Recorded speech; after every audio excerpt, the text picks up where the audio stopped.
Hello guys, हमारे इस channel पर आपका हार्दिक हार्दिक स्वागत है।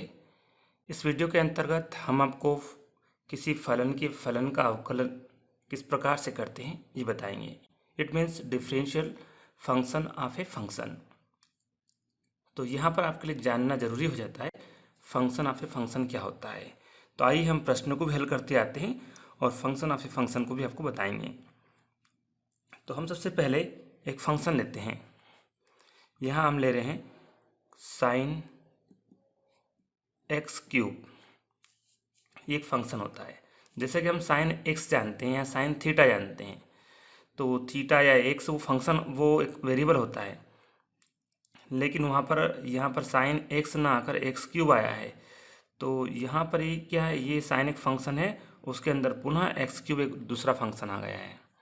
यदि साइन एक्स होता तो केवल ये एक ही फंक्शन होता, लेकिन ये साइन फंक्शन उसके अंदर एक्स क्यूब दूसरा फंक्शन।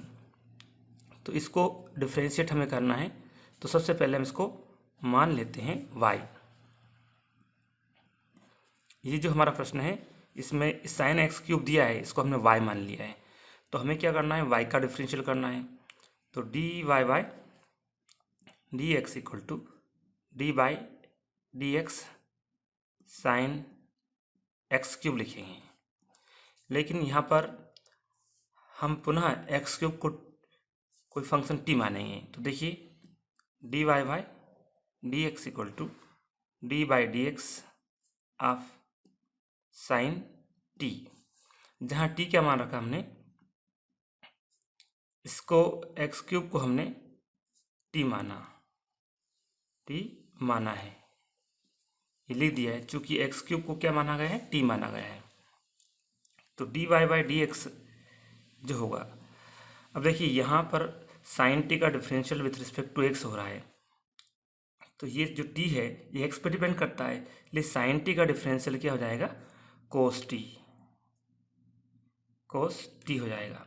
लेकिन टी का डिफरेंशियल हम एक्स के रिस्पेक्ट में करेंगे तो वो D T by D x हो जाएगा। यहाँ पर ध्यान रखने वाली बात यही है, यदि यहाँ साइन एक्स होता तो मात्र इसका डिफरेंशियल कोस एक्स हो जाता, लेकिन उसके बाद हम एक्स का डिफरेंशियल एक्स के रिस्पेक्ट में करते तो 1 हो जाता।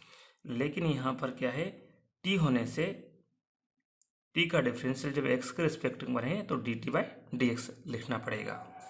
आगे चलते हैं, D Y by D X. अब हम यहाँ पर t की वैल्यू पुटअप कर देते हैं। तो ये हो गया कोस, और t हमने क्या मान रखा है, एक्स क्यूब को t मान रखा था, इसलिए वापस t को एक्स क्यूब लिख देंगे और d बाई डी एक्स, और यहाँ t है उसको हम क्या लिख सकते हैं, एक्स क्यूब। तो आप समझ पा रहे हैं D Y by D X equal to cos X cube, और ये एक्स क्यूब का डिफरेंशियल करना है विथ रिस्पेक्ट टू एक्स, तो ये हो जाएगा 3x²। अब इसको आगे हम लिख देते हैं D Y by D X equal to, हमारे पास यहाँ पर हो जाएगा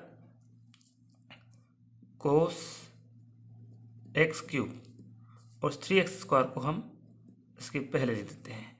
इस तरह से हमारे पास जो फंक्शन दिया गया था उसका हमने डिफरेंशियल कर दिया, ये हमारा आंसर रहेगा। आइए इसे बेहतर तरीके से समझने के लिए कुछ एक और एग्जाम्पल्स हम देखते हैं। यहाँ पर हमें log 10x का डिफरेंशियल करना है।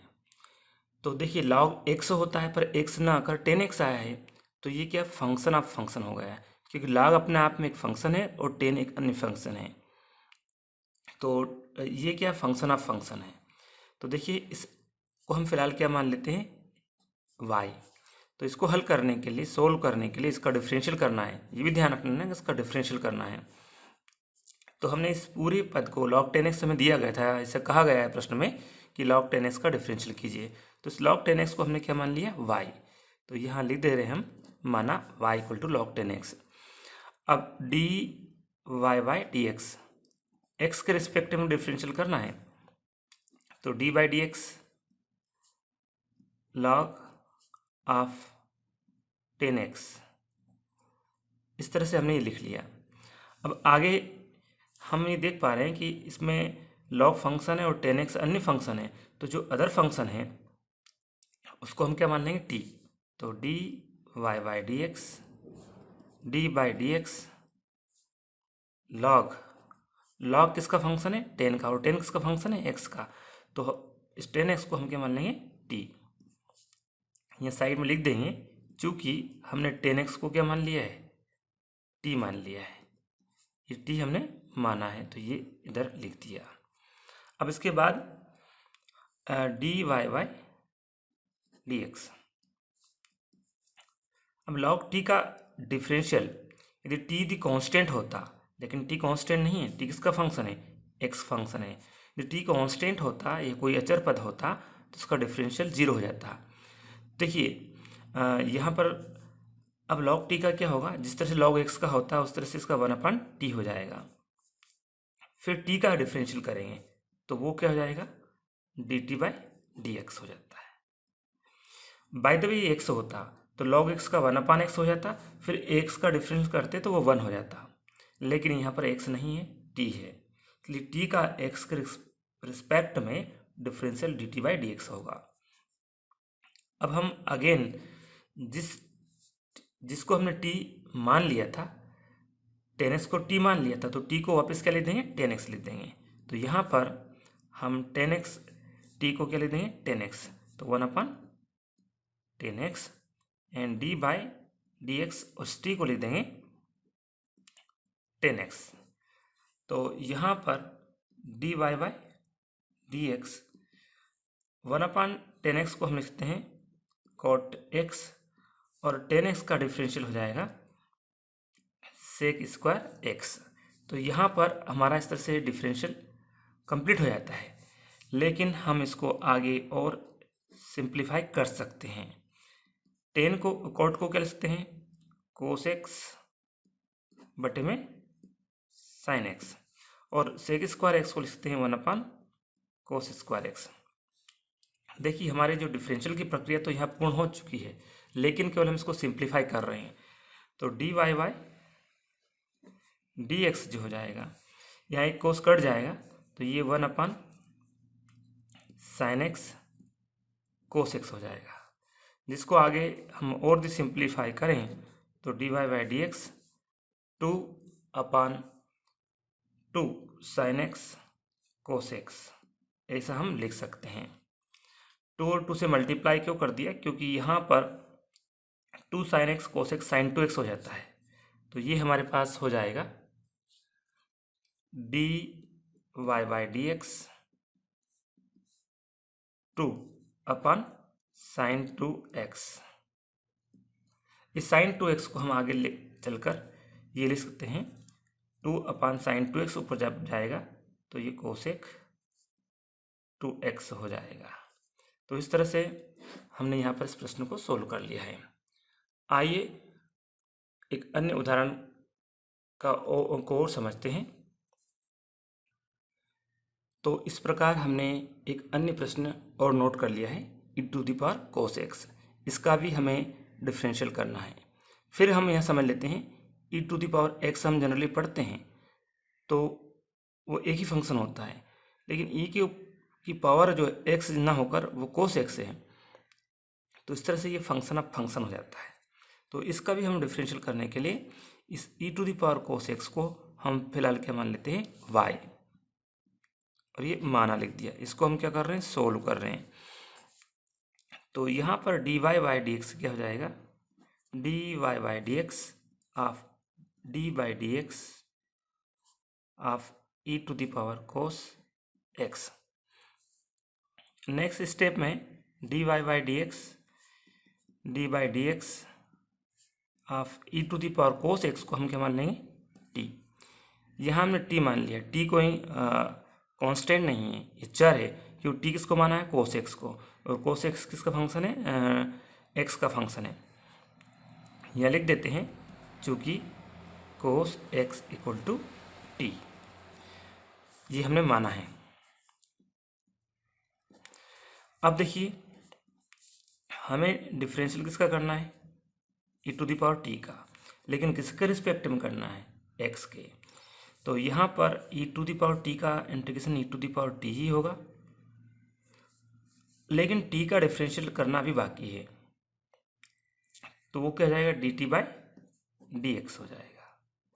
यहाँ पर समझने वाली बात एक ये है कि यदि e⁻x होता तो e⁻x हो जाता, और फिर x का डिफरेंशियल करते तो x का x के रिस्पेक्ट में 1 हो जाता, तो ये वाली जो पद है ये 1 हो जाती, तो हमारे पास केवल क्या होता, e⁻x ही होता। लेकिन फिलहाल स्थिति ऐसी नहीं है, यहाँ पर t होने की वजह से e⁻t dt/dx।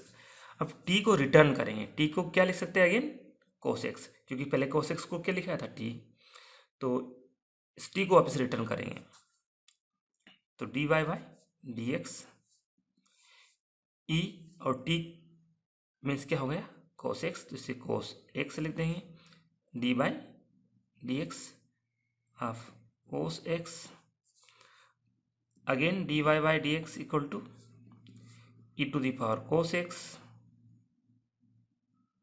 और cos x का डिफरेंशियल हो जाएगा माइनस sin x।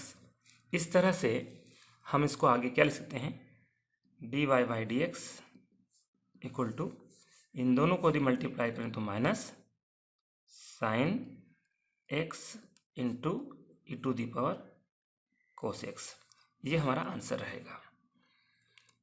अगले एक प्रश्न को करके हम इसको और बेहतर तरीके से समझ लेते हैं। यहाँ पर log x की पावर 3 दी गई है, तो इसको पहले हम क्या मान, इसका हमें क्या करना है, डिफरेंशियल करना है, किसके रिस्पेक्ट में करना, x के रिस्पेक्ट में करना है। सबसे पहले हम इसको क्या मान लेते हैं, y मान लेते हैं, तो ये इस फंक्शन पूरे को हमने y माना है। इसको सोल्व करेंगे तो हमें देख पा रहे हैं कि log x जो है, जनरली x³ या x² x⁴n वाला फार्मूला हमने पढ़ा है, तो x के स्थान पे क्या आ रहा है, log x आ रहा है, तो log x क्या है, फंक्शन ऑफ फंक्शन है, उसके ऊपर पावर लगी इसलिए फंक्शन ऑफ फंक्शन है, तो हम यहाँ log x को t मान लेंगे। तो चलिए फिलहाल तो हम क्या लेंगे, dy/dx equal to dy/dx of log x का होल क्यूब, dy/dx और उसके बाद dy/dx, इस log x को हम क्या मान लेंगे, t मान लेंगे, तो ये t का क्यूब हो जाएगा। चूंकि log x को हमने क्या मान रखा है, t मान लिया है, ये हमने माना है इसलिए ऐसा लिख दिया। तो हमारे पास t³ आ जाता है, जिसका हमें क्या करना है, डिफरेंशियल करना है। तो नेक्स्ट स्टेप में हो जाएगा dy/dx। अभी t³ का डिफरेंशियल क्या होता है, 3t²। अब t का डिफरेंशियल करेंगे तो वो क्या हो जाएगा, dt/dx। यहाँ पर समझने वाली बात, यदि x³ होता तो 3x² हो जाता, यहाँ पे क्या जाता, 1 आ जाता। क्यों आ जाता, क्योंकि जब x होता तो dx/dx होता, और x का x के रिस्पेक्ट में डिफरेंस क्या हो जाता, 1 हो जाता। फिलहाल स्थिति ऐसी नहीं है, इसलिए dt/dx यहाँ आया है।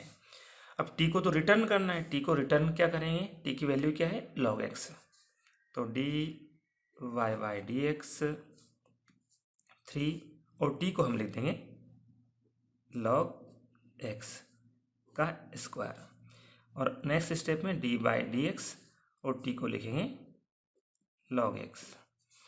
तो नेक्स्ट स्टेप हो जाएगी dy/dx 3 log x का होल स्क्वायर, और log x मतलब 1/x, क्योंकि log x का डिफरेंस क्या होता है, 1/x हो जाता है।